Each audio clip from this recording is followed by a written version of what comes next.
Good morning. Welcome to the Captain's Corner. Hey, best time of the day. Today is an exciting day because we have a super topic, an amazing guest today, and we are talking about how to release trauma that is trapped in the body. And I welcome Nicole Ponda today, Dr. Nicole Ponda. Hi, Nicole. Hello. So nice to be here. Thank you. Good morning, Kath Hoffman, Captain at Safe Harbor. Ahoy there. Ahoy. Ahoy there. I'm excited and happy Halloween. And happy Halloween. I wanted to buy you like a Captain Sparrow captain's hat, but I wasn't sure if you wanted to wear that. Yeah. I've dressed up like him before for my staff. Yep.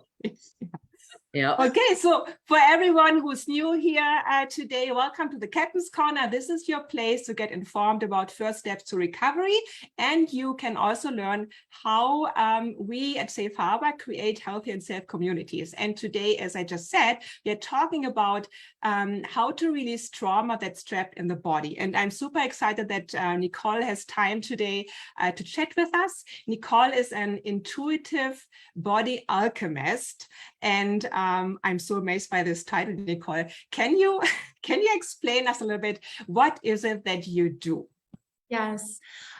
So intuitive body alchemy to me is taking all of these different elements that we experience as humans, from the emotional elements, the physical elements, the mental, the soul, and really helping to understand how they all come together, helping to understand how emotions affect the body. And it's really just, it's healing from all of these different perspectives.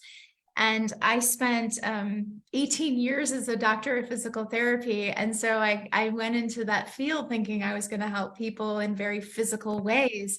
And it ended up being so many discussions about their life and what they're feeling and all of these other things. And I saw how it all combined. So I moved beyond that practice to be able to heal in a more holistic way, because I just saw that there's such an interplay, and I'm simplifying it really, but there's such an interplay between all these different components that we have as humans. And that's how I would describe it.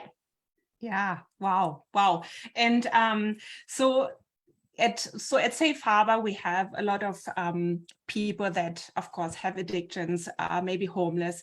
And, you know, earlier in our conversation, before we went live, we talked about that only talking doesn't always help, because trauma is really in the body. Like, can you explain like what that really means, and how can we, like, how do we know that trauma is trapped in the body? Like, is it something that is really obvious? Do we feel that? Like, how is it? How does it work? So that was like 3 questions, but yes, okay. if I forget one of them, please ask me again. But the first thing you said is, why is it sometimes not enough to talk about it? And it's because we're not just thinking beings. Like, there's really this statement out there of just think positive. And I feel like that just doesn't honor the emotional components that we have as humans. It doesn't honor the experience that we're supposed to have. And it makes us feel like we're doing something wrong if we can't just make ourselves think positively. And this is why a lot of people move to some other actions or behaviors that maybe we don't choose. We don't really want to choose them, but we do, because we don't know what to do with all this feeling and emotion that we have. So I think this is why it's not to negate the benefit of talking about problems, but we then have to also come into the body and know, how am I feeling?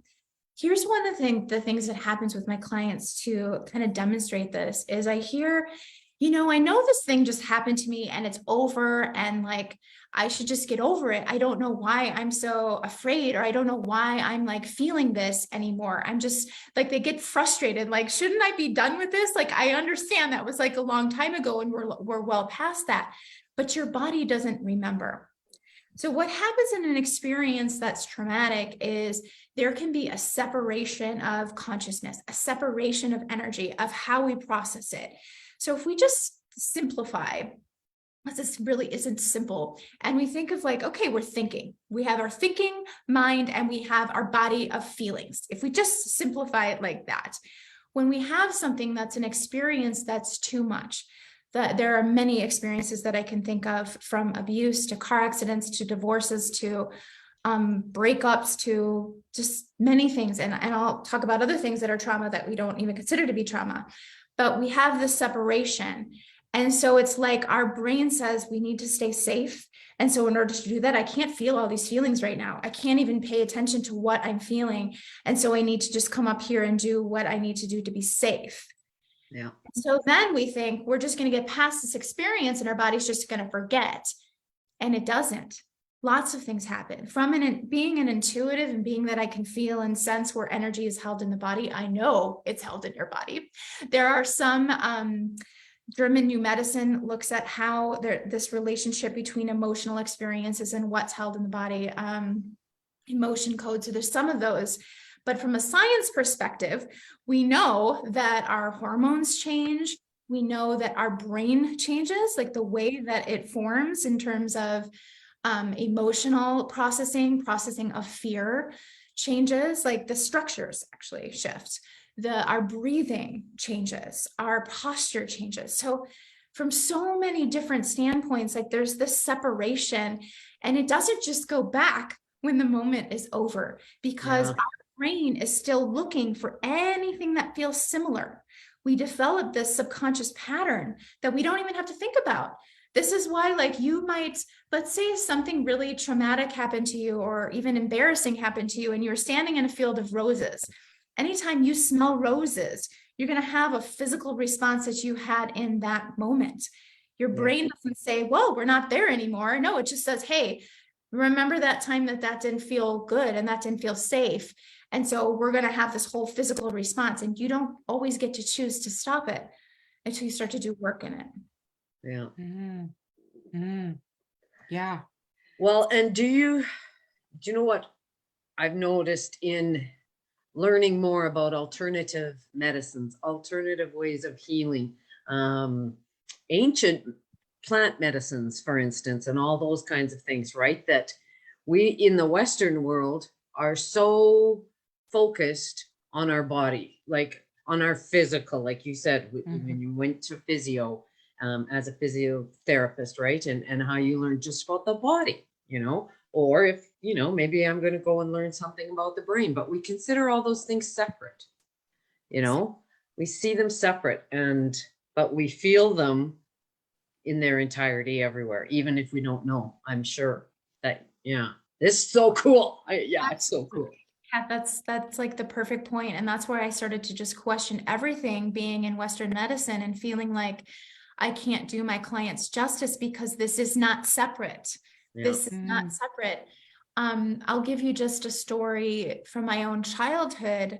I had many medical issues, from chronic migraines to severe, my knee would dislocate. I had so many GI issues, irritable bowel, like severe pain, back pain, I could go on, so many things, but yet I was the kid that was not emotional. I didn't feel any emotion. So when you can't feel it, what happens is it becomes this physical manifestation. And so this, I did not discover. This is part of how I ended up on this path of really looking at trauma, because I thought, well, I had a great childhood. I had parents. I had a great childhood. What? I didn't have any trauma. Why don't I remember anything from my childhood? I have almost no memories. Isn't this interesting? But when I got older and I started to really look at how these things all intertwine, and really interested in my own healing, because Western medicine, while it has its place, I don't mean to devalue it. It's not complete. Yeah. I was not getting the help I needed with, it was mainly the stomach issues, because it was like, I can't go out. I can't enjoy life. Like, I am sitting here crippled in pain most days of the week. And it wasn't until I started to really look at, like, okay, what is this? And it was my own finding of like, what is this really about? And it was just like this plea to my body one day, like, what is this really about? And it was like, all these things came out of me, like, it's this, and I'm angry about this and this. And I was like, what do I do with this? I can't be angry. I can't be, it's this whole journey, but it was like the moment that I started to honor that and realize maybe I'm holding on to these emotions. What is it that you need? And it was just that connection of honoring it and noticing like, okay, I'm starting to feel this pain again. And it would be like, oh, it's because I have to do this test and I'm worried about it. And I'm going back to when I thought like that was the only thing I was good at was getting a good grade in a class. And this goes into this. And it was just like this opening up. Yeah. It was commitment and intention to open up to what is it that's trying to be communicated. But nobody ever told me and helped me make that connection. Now there's a lot more talk about it, but 30 years ago, like there was not talk about this. Yeah. And so I didn't know what to do with it. And that's where I just started like going down all these beautiful, beautiful rabbit holes of like learning other techniques and hypnosis and like, how do we get to the root and like all of the problem and all these different things. It was in my own healing and it was in the desire to help my own family because they were dealing with their own mental health things and physical things. But yeah, that deep connection that I felt, like I knew that there was this thing going on that people kept telling me, yep, there's something wrong, but here, try this medication, try this diet, try this supplement. And none of those things were enough. And Yeah. so there was this missing link that we discovered. And so did it just, like you said, did it just come to you?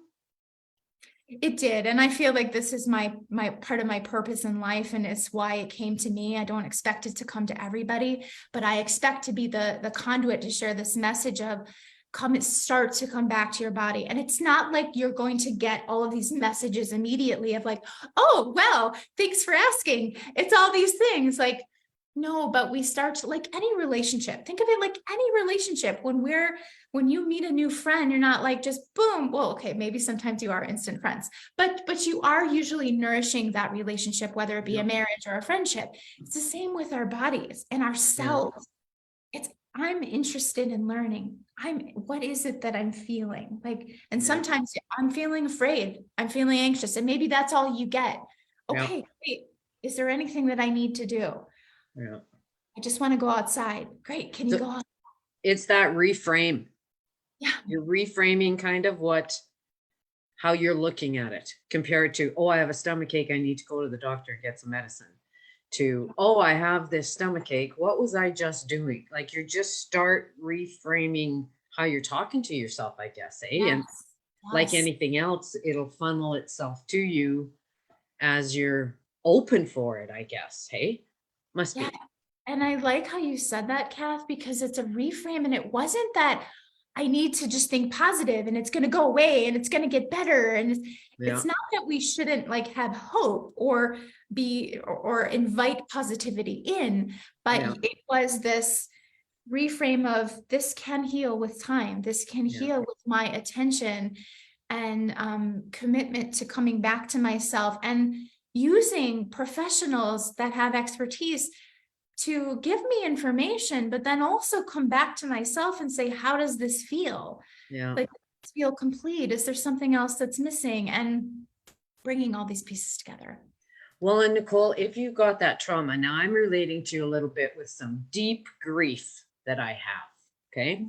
So there are places I won't go anymore. And people say, oh, well, you have to go do that. You better get going down the river now and just get used to it. Right. And I mean, there's been lots of things I've done like that I've gotten through that, right? But there's some I haven't. And when I say to myself, okay, Hoffman, why aren't you going? Like what? What? Well, I'll cry the whole time, or it'll be too big, or it'll be too big for me, And so it must be, if people who are aware of any trauma that they've stored in their body, the idea of going fishing for it must be frightening too, I would imagine. Do you think? Oh gosh, yes. Yes. And I don't necessarily tell people I actually don't. I don't tell people to fish for it. I invite them to welcome in this reframing, welcome in this connection to looking at it a different way when it comes up. Yeah. So if there's something in the back of your mind, like if you're avoiding certain things in life because you know there's this big hurt that you need to work through, it's coming up, right? It's coming up in its own way. Avoidance is coming up. So what I would recommend in that case, because I think a lot of people listening probably can really relate to that, of it just feels too big. You can say, how can I feel safe to begin to process this? Yeah. And see what comes up. What comes up when I say that? How can I feel safe? So is it inviting in support from a professional? Yeah. Is it being with someone else? Yeah. Is it inviting and asking your body? Because I trust my body. Like I've come to learn how to come back to trusting my body. I never trusted my body. I always thought it was broken and it wasn't doing what it needed to do and how I wanted it to look and all the things. But I just said, okay, I'm afraid I'm going to cry forever if I come back into this deep hurt that I'm now realizing I have. Yeah. I said, all right, I'm giving myself this 2 minutes where I'm going to feel it. I'm going to just feel it. I'm going to be with it. And I like to I use hand placements a lot to create a sense of safety with my body. Yeah. It's what I would automatically do, not realizing it when I had panic attacks. And actually this helps to release oxytocin. So it helps that's a calming hormone. So I would do this. Sometimes I would do this, or I'd hug myself. I'd rock. I think of what you do with a small child and just really hold myself. Yeah. Okay, I'm just going to be with it. And I just breathe and I let myself feel it. I'd set a timer. That's it. Okay. Now I'm intentionally going to shut this down. I am intentionally leaving this now. Maybe I'm escaping it. I'm going to go watch funny television, or I'm going to go outside, or I'm going to do something else. If you don't feel like you can do that, you need to have support. Yeah. But I started with, I actually was I'm a Scorpio. I'm deeply I'm deep. I'm just a deep person. And so I was able to go there. I did feel like I could create safety for myself, but please hear me. If you don't feel like you can, you want to have some support with that. And it could even be a friend, not even that they're going to be talking with you about it, but maybe they're in the next room. So you get to decide, what does that feel like to me?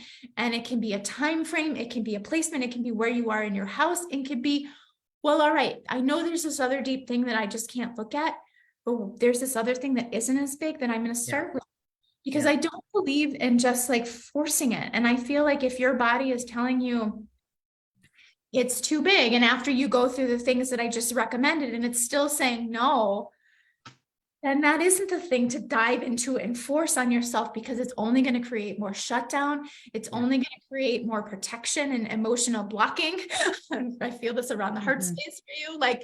It's not going to be something that you get to ease into. And actually, it moves you further away from trusting your body and trusting yourself. If you're I know this feels too big, but I'm going to push into it anyways.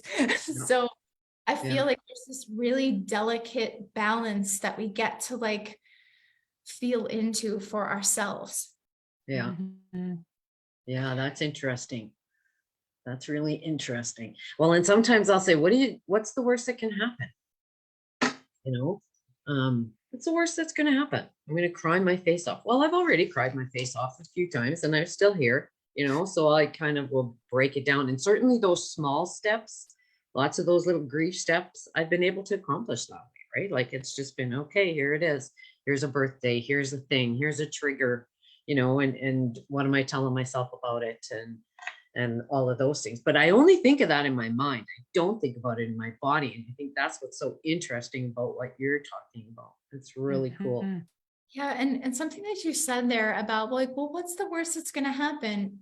I know that our mind can say that consciously and logically, but there is a deeper rooted thing that doesn't feel like it's going to be okay. If I really go there, there's going to be something where I see that I'm not good enough. I'm not enough, which then can lead into abandonment and removal from being loved, and not being a part of other people's lives that do love you. And you logically can say they love me, but it doesn't feel like that when you go to that dark space. And so this is why it's not all about what we logically know and think oh, it's just tears, it's just crying, it's just painful and it sucks, but it can be more than that, because there can be attached beliefs that we have about ourselves. and we haven't forgiven ourselves about something, even if it's like, I can look at that situation and I did everything I could, or maybe it doesn't even involve something you could have done. There still can be things that we're attaching to us that just feel like they threaten our ability to be accepted and loved. And that is survival. Okay. And that is so true, because I have that with that example, because I have that regret that I didn't do what I needed to do. I wasn't all I needed to be, right? And that made, that's really cool how you said that, Nicole. That's, you're right. It's deeper, because if it wasn't there deeper, you do it, so the hesitation and the caution is for a reason. It's in there somewhere, not just in your head. Yes. Yeah. Cool. Nicole, I would love to know, like, how do you help the people you work with? Like, what if I don't know where in my body is? I might feel that something is not. It might be stuck, or it's not working. Like, all the mind things don't work, the talking doesn't work, but I have no clue what is going on with my body, or that something is hindering me and it comes from my body. Like, how do you help people actually? Yeah. So I help people in a really unique way. I'm someone who has always been intuitive, and I've always been able to feel in my own body where other people's emotions were, which was part of why I was experiencing so many physical ailments as a child, because it was my mother's feelings, my father's feelings. Like, I took it all on. I just so wanted to save everyone and to help everyone as a child, even. So I took it on. But I realized a few years ago that I actually can sense where people's emotions are in their body. I can tell the story. Like, I have psychic abilities where I really can feel into what the story is from generational traumas, from things in this life, and help to process from that deeper level where we're really bringing in a soul aspect to the work. And this work can be done with that element or without that element. To me, it's the most complete, because we do have souls. So I like to bring that element into it. But yeah, so it's very, very targeted in being able to feel where it is. Mm-hmm. And so you just mentioned when, like, are there different parts even in the body where emotions can be stored? I think, like, when earlier in this conversation you mentioned, like, the heart space, like, are there like heart spaces and sacral, like, and like, how does this, like, are specific things? Yeah. If we look at more Eastern type medicine, and I don't know that it would serve all of you to like dive into all the different energy centers, but there are studies on this, and they have looked at different what they call chakras, or different energy centers of the body. And I find that they're associated with different things like power, like love, like communication and expression, knowing the safety. And so the way that I see it and experience it with people sometimes is emotions held in their organs. And again, I could talk about this for days, because I've gone down all the rabbit holes, and I looked at, like, this is where, if you look up German New Medicine, he really did years of research combining different emotional elements and traumatic experiences, and how they can create different responses of the body by activating different parts of the brain. But the way that I experience is more from that intuitive, because then I was like, okay, but how do we know what the root moment was? So that's when I learned about hypnosis and learn how to bring people back in what's called age regression, where we can go back to that moment, the root where this belief was formed or this hurt was formed, and we can bring it to this completion, so we can have an emotional experience that we didn't get to have in that time. So I experience it in many, many different ways, but you can just begin by even just saying, okay, my body has an experience too, and I get to start inviting it into the conversation, and I get to start tuning in, and I get to start just honoring my emotions and knowing that as much as my brain gets mad at them and thinks they're a huge inconvenience, then my body is telling me that something's off. Something else needs to be processed. Something else is coming up to be healed or to be acknowledged, witnessed, heard.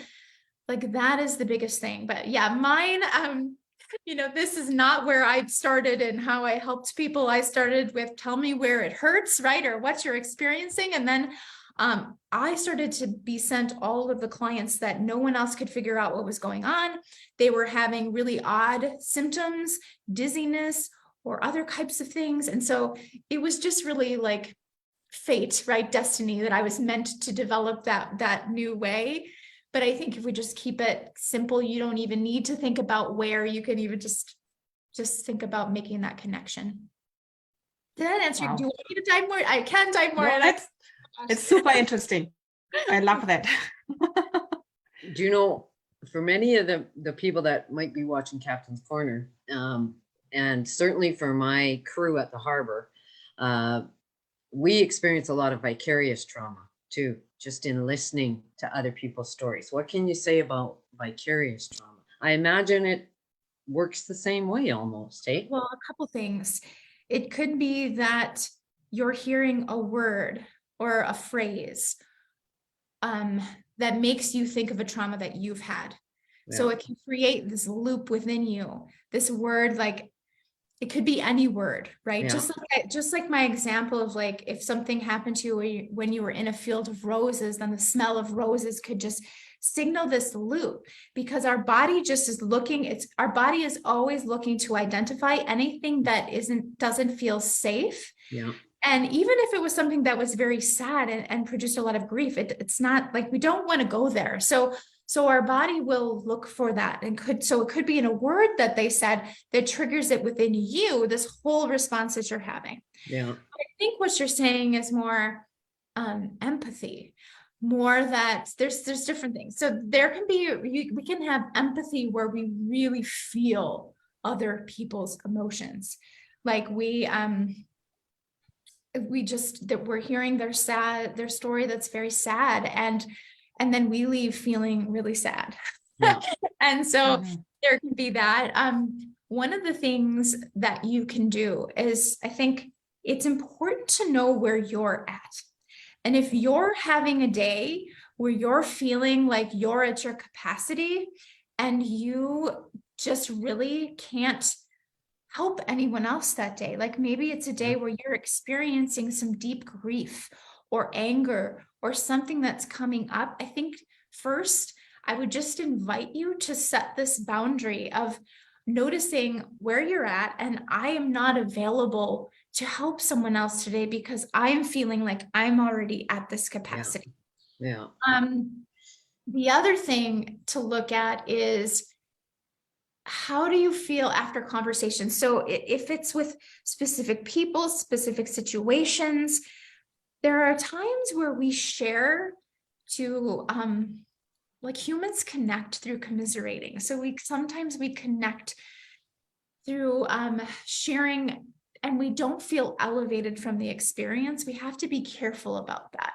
Yeah. Like there are times where someone's going to share a story and it's really hard and it's really sad, and you can be there for them, and you can hold space for that, and you can really, like, they just feel the support and they feel so much better, and you maybe don't feel better, but you did feel good in providing that space and that support, and you don't leave feeling worse. You feel like, I'm so happy to be there for that person. Yes. So it's like really looking at these little, like, how do I feel? What was the difference? One of the things that you can do if somebody is like, sometimes when we do want to help and we have this heart for helping, because I've personally experienced this, like people, like they just energetically feel it. And so they come to you and they kind of like, they share a lot, and it's just heavy, and you're just taking on all this heaviness. And if you want to help more people, then we have to be careful about that. And we have to invite them of, I'm feeling like there's maybe more that you need to process before we can have this conversation where I'm really able to help you. Because I'm feeling like we're both leaving this conversation not really coming out feeling better. So it's kind of like really being honest about that. Another little thing that I do is I put light around me. So I just imagine before I work with clients, I just put light around me and envision it around me, this field of protection. So sometimes specifically with my family, if I start to get into, and there have been a lot of boundaries that I put in place, but if I start to feel them, because that was the role I always played, so it's easy for them to revert back to that. And I need to put up a little bit of protection. I do. And I almost just tune out for a minute. Like I don't let it get in. I like see it hitting this light and I just send them out love. Yeah. I see myself just giving my family, like you're getting so much love from me, so much love from me. I'm not going to take in that responsibility to make you feel better because I can't. Yeah. And it's probably a really important message. It's feeling like for your group is, oh, it's hard. Like I mean, I could start crying thinking about this of how difficult it is to not be able to help someone else heal. Yeah. But I promise you, like, because I've been in deep, dark places myself, no one else could make me heal. Yes. It had to be my choice. Yeah. And it had to be me then inviting the help and inviting the support and being open to receive it. And it's just this deep, deep knowing, like that when you have that person that you can't help, it's really hard, but sometimes we have to speak that. We have to speak it, and that I'm not feeling like I'm helping you, and I really want you to get the help you need. So let's talk about this. Let's talk about who might be able to help you, or, you know, and it's kind of getting them, helping support them to that space that might be able to. But I know I went in a lot of directions there because I feel like it is all those directions. Yes, yes, it is. You're right. Do you know what's interesting? I have a good friend, Dr. Gavin Mate, and he is, he's been working with people in the addiction world for a long time, and has recently found, well, not recently, he's been exploring alternative medicines for a long time, and has been to Peru on a few occasions to work with the ayahuasca plant. And that medicine is there to help dislodge those things in you that might be stuck, right? And he's done that a few times. And I just listened to a little video he did again on it, because he's been there just recently. And he said his intention to go was to get some more information so he can share it with his professionals, you know, and the academics out there, and you know, really expound on Western medicine is not in the thing in its, you know, in with its narrow focus. We need everything that's out there, right? Yes. So his story was, that was his intention to go. And the shamans that were working with him, and whenever they work with professionals that come, that are those ones that are coming to get some medicine to share with others, they say that those people come in with their energies darker than the people who are coming to look for themselves. And I thought, oh yeah, that's interesting. That's so in tune to what you're saying, you know, yes, that they're just heavier. And he said, and what I found out was, oh, this is going to be all about me. It's not going to be, I'm not here to do anything but look at myself. And once again, he says, right? Because that's been his journey. But I thought, yeah, that's us. That's those helping professionals, right? And we're always looking outward rather than inward. And how much of inward is dictating our energies and all of that stuff. It's just fascinating to me. So this is really cool, Nicole. You're a pretty cool chick, man. I'm really glad you came on Captain's Corner. Yeah, and Kath, you know, in my personal experience with my family, with my own healing journey, it's all been about me. It's all been about how much can I come back to me and to my own heart and to loving myself.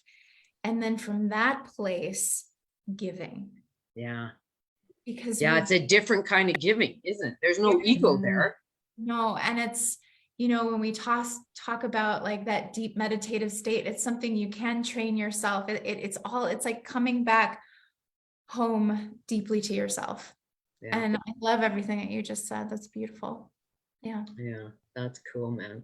It's really cool. I see that lots in the Indigenous culture in their ceremonies. in the sweat lodge ceremony that they do. And, you know, it is that focus on self and healing, you know, our healing, like you Right. said, In first. order to give from that Yeah. place. Yeah. Because Physician, heal thyself. Yeah. it takes you both down. It becomes this, you know, if especially because there are moments where we're all going to experience knowing someone, loving someone that is really struggling. And we know deep down they're not ready for the help. Yes. Yes. And that's so many we have at the Harbour, so many. They're, you know, they're far away. Their brains are so far away, even from knowing where they are, you know. Yeah. And that's where there's so much of that self-healing.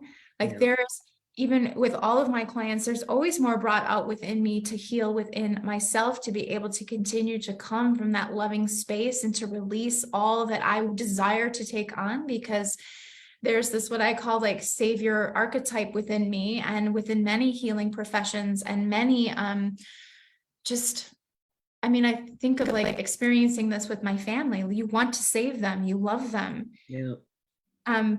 However, it takes both of you down when they're not ready to receive it. So in the meantime, it's coming back to yourself. It's healing those parts of you that feel like they're not good enough, when you can't change someone else's fate because they don't yet desire it.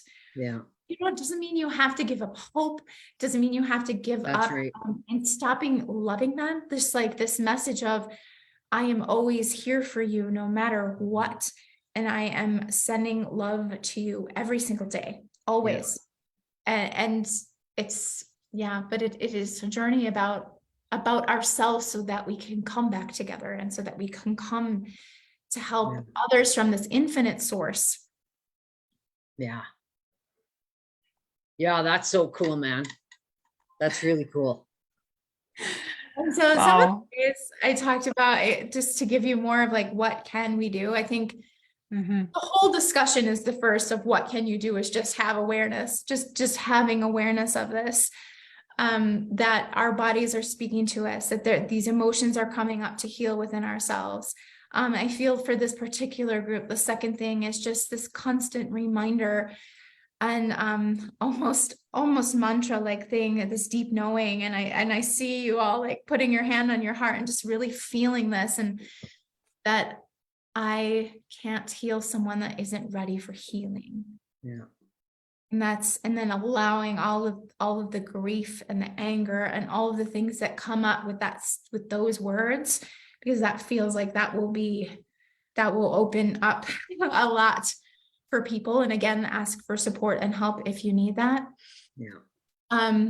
It's this redirection of like looking at patterns.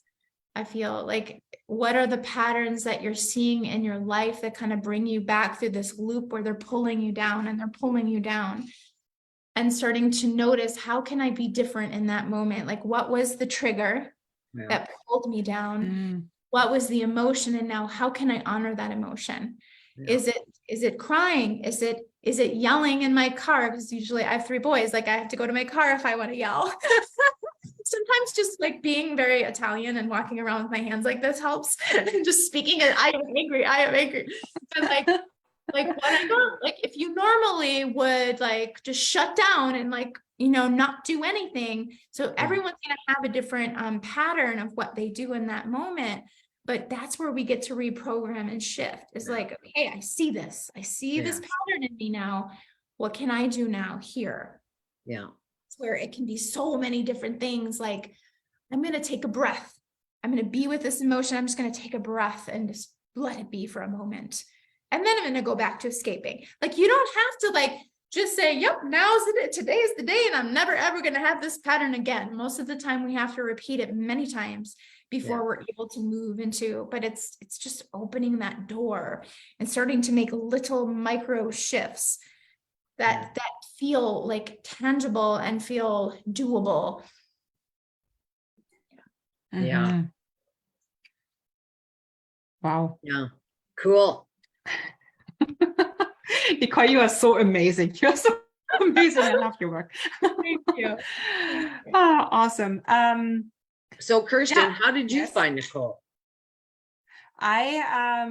So, you know, I also work like with a mentor, and so she said, Kirsten, your next step is to untame your mind. And I thought, what the heck? Like, what is she talking about? How should I untame my mind? Like, get out of your mind. I said, like, how do I get? And then I noticed I kind of feel disconnected to my body. Like, and I didn't know like where to start, what to do. And so Nicole was recommended to me. And so we started to work together, and this was, I can just say it's amazing. And I had no clue. So I wouldn't say I had any like big trauma in my life, but there were moments that actually like where things were trapped in my body. And through the work with Nicole, I would not, like, you know, I didn't think something like this is possible. My body was actually talking to me, telling me things that I didn't know were even there. Like, I even had a whole like generational family meeting in my head, and I thought, oh my God, what is going on? Like, my grandma came and my mom was there, and then my sister showed up, and I thought, what the heck is going on? What I do? Cool. So this is like yeah, and this is then when I noticed, oh, like this is what it means when people say like dropping in your body, like really feeling. Because I'm always a happy person, but it was more like up here, and now I feel it comes from like down there, like it's really like a solid feeling. Cool. Yes. Yeah. Huh. Interesting. Yeah, really interesting. Is there anything else that we forgot, maybe that Kath, you wanted to ask, or Nicole, you wanted to share? Well, is there for people who are interested in learning more, what can we offer them? Kirsten, can we offer them links? What can we do for people who want to what can we do? Nicole, like, how can people work with you? Like, what do you have, like a social media account where they can follow you, learn more? So here's the thing to know about me, is because I so deeply honor my body, I'm very intentional about my energy, and I'm not always consistently on Instagram, but I am on Instagram. You can find me there. Kirsten can give them my email. Yeah. That's another good way. I love talking through things. So a lot of times we end up in some sort of voice memo app where I can really speak and just allow messages to come through for you. And that's where I'd say. But even if you want other resources, because I really feel for all of you moving through this, and I think you have an incredible organization. So even if I can be the connector for you, and I'm just looking for anything else that you need, even if it isn't what I have, I would love to hear from you and support you in any way that I can. Well, Nicole, guess what? You're already Harbored. It's actually a thing to be Harbored. And now you're Harbored. So like, you're going to feel that in your body somewhere, but it's going to feel really good. I feel very much loved. Yeah. Yeah. No, it's exciting. It's so, you know what? It's so refreshing just to hear more, learn more. We do really heavy, hard work.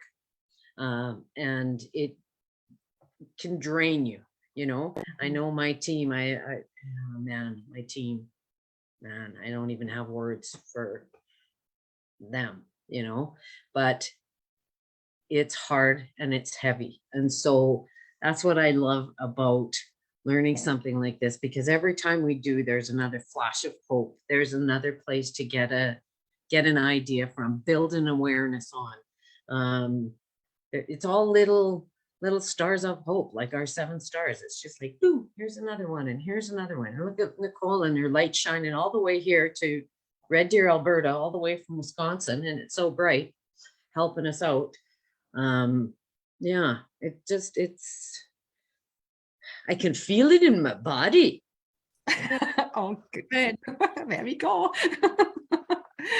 I want to invite you, Kat, because I'm just listening to those words too with everyone that works with you, just really inviting you to take care of yourself and not think of that as just sleep or just food or just moving your body, but also like emotionally, like when you're having those days that you've supported someone. And I know, because I do this work, like it does affect us, no matter how much we protect or we do our own healing, like it will get in, because we're making this heart-to-heart connection and we care deeply about these people and their well-being. So there may be days that you need to just take off to take care of your hearts and to do something that you just enjoy, or do nothing, or just be outside, or just, I don't know, whatever it is, but just really, please do that for yourself, because they do need you and they can't have you if you don't have that, your heart taken care of, and you're like all the things. I know we think of like people put up like massages and like all this little stuff they do for themselves, but I think of more like, but how are you really feeling? Like, how is your body really feeling? How is your heart? And are you really ready to hear, to support people in that other level today? And if you're not, knowing that that's what's best for the both of you is to not. Yeah. Well, you know, when my staff come to work at the Harbour, they come because they want to help, right? Everybody wants to help make a difference, right? And so they are led there by their heart, and they want to help this much. Yeah. And when they get here after a while, they find out they're going to help this much, but they don't realize how important that much is to someone who's disconnected, all alone, scared to death, sick, ready to die any minute. This is that connection, just like you said, about just holding space with people, just to sit with them, you know, this much is everything in those moments, right? And that's what I try and impress upon them, because there's so much in the way where they are right then for them to move very, you know, as far as we'd like them to move, or make these, you know, go live happily ever after. And yeah, we're way far away from that, but this is huge, right? And they do that remarkably well. They're quite extraordinary. And I do this with the politicians and all the ones that drive me crazy. This one. Yeah. Oh, awesome. Yeah, so thank you so much, Nicole, for joining us today. It was so nice to meet you. I already feel like you're my bud and everything. We should go hang out. Like, you're just too cool. I'm Harbour. Yeah, you're Harbour. Exactly. No wonder she's Harbour. Awesome. So for everyone who listened today, please like and share our video. You can also follow us on YouTube. And if you have any questions to Nicole or anything we talked about today, please put your comments in the comment box and we will get back to you. And I will also share Nicole's info, so in case you want to get in touch with her. Yeah, so I will leave this up to Kat now, as usual. Steady as she goes. Steady as she goes. Thanks, everyone. Thanks, Bye. Nicole. Thank you. Bye.